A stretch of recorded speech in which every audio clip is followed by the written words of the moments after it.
Olá, tudo bem?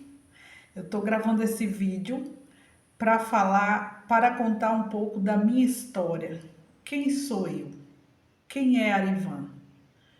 Eu sou Arivan Pereira, eu sou terapeuta emocional, ou seja, eu estou como terapeuta emocional. Na verdade, eu sou a imagem e semelhança de Deus. Eu sou baiana, nasci lá no interior da Bahia, moro aqui na zona sul de São Paulo, sou casada com Renivan há 36 anos e eu vim para São Paulo aos 18 anos, moro aqui há 36 anos. E no decorrer da minha vida, eu passei por muitas situações. Eu nasci lá numa fazenda chamada Agrião, lá no interior da Bahia. Vivi lá até os meus, se eu não me engano, os 10 anos de idade. Depois dos 10 aos 14 anos, eu fui morar numa cidade chamada Salgadalha, cidade da minha avó. Dos 14 aos 18 anos, eu fui morar no Tanque Bonito, Fazenda Tanque Bonito, em Barrocas, na Bahia. E aos 18 anos eu me casei e vim morar em São Paulo. Desse casamento, eu tive 2 filhos. Desses 2 filhos, eu já tenho 2 netos e eu vivo aqui em São Paulo. É, Há 31 anos atrás, eu conheci o Evangelho. Eu fui criada no catolicismo. Minha avó me ensinava a rezar, me ensinava a fazer rezas. Minha mãe me ensinava sobre Deus. Eu frequentava o catolicismo, fui professora de catecismo, fiz primeira comunhão, fiz crisma. E aos 18 anos, casei e vim para São Paulo e comecei a frequentar a Igreja Católica aqui em São Paulo. Só que aí depois comecei a trabalhar, aí depois fiquei grávida, mudei da Zona Norte para a Zona Sul e tudo era difícil, tudo era mais longe e acabei me afastando, parando de frequentar o catolicismo. E aí comecei a ouvir o evangelho através do rádio e gostei. Comecei a frequentar as igrejas, começou aquela curiosidade. Eu achava que o evangelho, que ser evangélico era uma coisa. Quando eu comecei a ouvir o rádio, eu vi que não era bem assim. Aí eu fui por curiosidade, né? E nessa curiosidade acabei me convertendo ao Senhor Jesus, me batizei nas águas, depois veio meu marido, meu filho tinha uns 3 anos de idade, meu filho mais velho, o meu filho mais novo já nasceu no berço evangélico, e de lá a gente fomos crescendo ali no evangelho. Se tornamos cooperadores, diáconos, evangelista, dirigente de igrejas. Depois deixamos de dirigir igreja. Depois teve um período na minha vida em que eu tinha tantas dores emocionais e eu não sabia como tratar essas dores emocionais, e eu busquei ajuda nas igrejas. Eu ficava indo de igreja em igreja, de pastor em pastor, buscando ajuda, buscando a solução para as dores emocionais que eu tinha. Só que ninguém conseguiu me ajudar.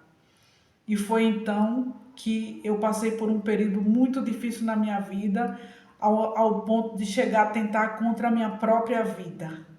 Foram momentos difíceis na minha vida, em que meu esposo sofreu, meus filhos sofreram. Depois disso, chegou um momento que a situação foi se agravando de uma tal forma que eu não conseguia mais suportar ficar em casa, eu não suportava mais o meu esposo, eu não suportava mais os meus filhos. Eu tomei ódio, eu tomei raiva da cara deles e eu saía falando mal deles para todo mundo. E ali foi o fundo de poço, onde eu saí de casa, fui morar na casa de uma amiga. E quando essa minha amiga, depois que eu estava lá com ela tentando me ajudar, ela percebeu que eu não estava bem. Aí ela entrou em contato com a minha família e falou que ela não podia ficar comigo lá. Aí uma das minhas irmãs, que hoje não está mais entre nós, me chamou para ir para casa dela. Eu fui para casa dela. Chegando lá, eu fazia tantas loucuras, tantas besteiras na minha vida, que o meu cunhado não aceitava aquilo que eu fazia, e aquilo ali me aborrecia, me aborreceu. Eu acabei pegando minhas coisas, saí de lá, fui para casa de uma ex-cunhada minha. E aí, lá nessa casa dessa minha ex-cunhada, de lá eu ia para o CAPS, fazia tratamento no CAPS. E lá no CAPS eu acabei conhecendo pessoas, moradores de rua, acabei me envolvendo com moradores de rua. E eu ficava, cada um dia eu ia para uma casa, chegava nas casas, dormia, comia. Eu achava que eu estava normal, só que eu não estava normal da cabeça. Eu estava com vários problemas emocionais e não sabia o que fazer. E a minha família desesperada, sem saber o que fazer para me ajudar. Chegou o ponto do meu esposo querer até que a polícia me prendesse, porque ele não sabia mais o que fazer. Só que a polícia falou que não podia fazer nada, porque eu estava consciente das coisas que eu estava fazendo. Só que eu fazia, mas era uma consciência assim, eu achava que eu estava com a minha mente normal. E eu falava para as pessoas, eu não tô louca, eu faço loucuras, mas eram muitas loucuras mesmo. Foram dias difíceis na minha vida. E aí de tantas as loucuras que eu estava fazendo, chegou um momento que eu tive que ficar internada no CAPS de Parelheiros. E eu fui lá no CAPS e uma enfermeira perguntou para mim se eu não queria ficar internada lá, não tinha mais para onde ir, meu esposo não me aceitava mais em casa, meus filhos não queriam mais que eu ficasse em casa.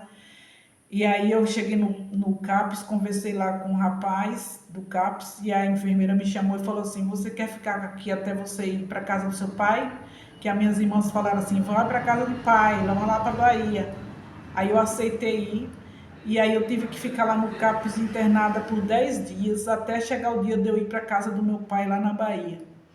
E aí eu fui lá para Bahia, fui morar com meu pai. Me separei do meu esposo, não queria mais saber dele. Fiquei ali uns 3 meses sem conversar com ele, dependendo do meu pai para tudo. E aí, ali morando com meu pai, depois de uns 3 meses que a minha mente foi voltando para o lugar, foi aí então que eu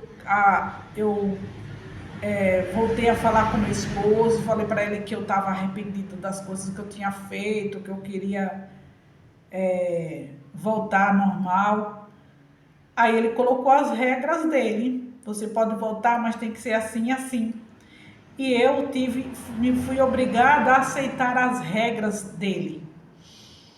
E uma das regras dele era eu tinha que desfazer de todos os contatos que eu tinha. E eu aceitei. Eu tinha mais de 900 contatos na minha lista de contatos. Ele tirou meu chip, me deu um chip novo e eu perdi o contato de todo mundo, me desconectei de todas as pessoas. E ali ele foi lá na Bahia, a gente conversou, depois ele voltou para São Paulo, ele falou assim, você vai ficar aqui com a minha mãe e eu vou para São Paulo, vou trabalhar, daqui um ano eu volto. E eu fiquei um ano lá com a minha sogra, depois a minha irmã pediu para mim morar com meu pai, para mim ficar com ele, fazer companhia para ele. Fiquei com meu pai, depois não deu certo eu ficar com meu pai, tinha algumas coisas que a gente que não deram certo. Aí meu esposo falou, volta lá para casa da minha mãe. Eu voltei para casa da minha sogra, fiquei lá com a minha sogra. E se passaram um ano, foi em meio à pandemia. E ali, um ano depois, meu esposo voltou para lá para Bahia. E lá na Bahia, a gente tinha um terreno. Aí meu esposo, ele é pedreiro, ele começou a construir uma kitnet pra gente e construiu. E ali a gente, 3 meses depois a kitnet já estava pronta, a gente fomos morar nessa kitnet lá na Bahia. Ficamos lá por um ano. Depois de um ano, meu esposo resolveu que iria voltar para São Paulo e queria me deixar lá na Bahia. E eu falei para ele, eu não vou ficar aqui, eu vou voltar para São Paulo. Meu neto nasceu, eu estava longe. E aí o meu esposo resolveu me trazer, só que ele colocou algumas regras. Ele falou para mim assim, olha, você vai para São Paulo. Ele tinha medo de eu voltar a fazer tudo que eu fazia antes, e ele falou assim, você vai voltar para São Paulo comigo, só que você não vai sair para lugar nenhum, sem minha autorização. Tudo que você for fazer, eu tenho que saber o que você está fazendo. E eu aceitei, para não ficar sozinha lá na Bahia. E eu voltei para São Paulo. E aqui em São Paulo eu fiquei trancada dentro de casa, não queria falar com ninguém, não queria receber ninguém em casa. Fiquei aqui sedentária, não fazia exercício, comecei a engordar. Quando eu me vi, eu estava com 109 quilos.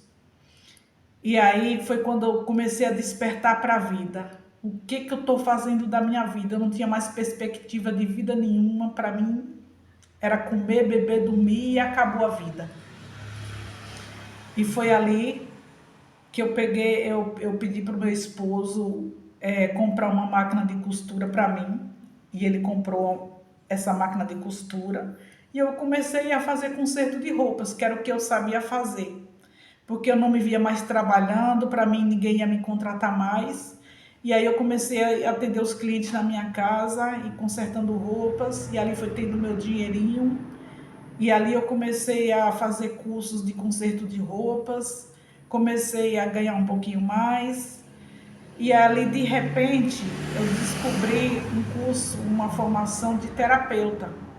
E ali eu vi a oportunidade de, além de eu fazer a formação, de eu me tratar e de eu poder ajudar outras pessoas. E foi ali, através dessa